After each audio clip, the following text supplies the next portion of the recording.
Tak dosa ke kalau keluarkan time bujang? Dosa dek. Dosa besar. Tengok saya sebagai doktor perubatan, formula saya 4 hari sekali. Dalam Islam pun I rasa 4 hari sekali kan?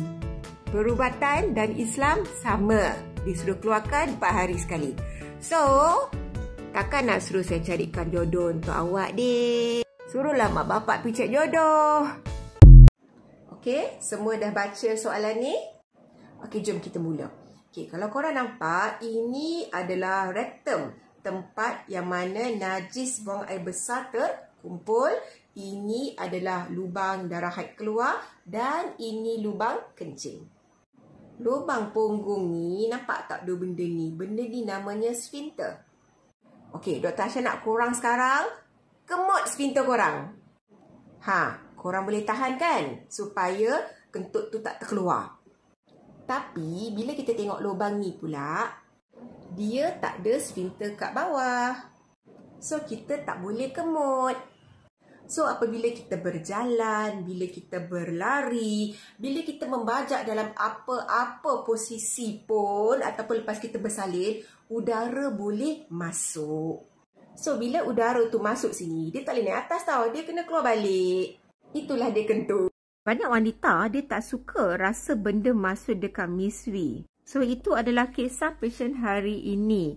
Saya dah ajar dia macam mana lubang. Saya dah tolong dah buka selaput darah dengan senaman. Tetapi dia tak suka the feeling of something going into the miswi. So, wahai kaum wanita, dia macam ni tau.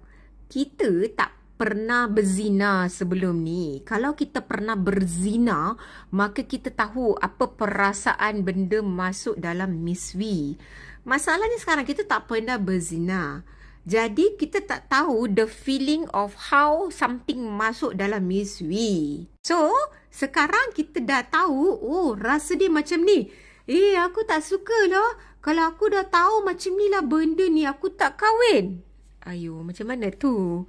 Sebab dekat klinik baru dia rasa, oh macam ni ya benda masuk. Sebab selama ni kan dia vaginismus, dia tak pernah nak boleh buat.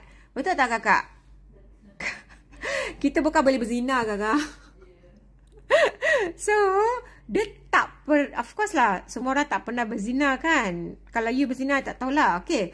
So, bila you first time datang try benda tu dekat klinik and then you don't like it, that is when the problem starts. So, to this kind of women, saya akan ajar is untuk menerima perasaan benda keluar masuk tu pelan-pelan.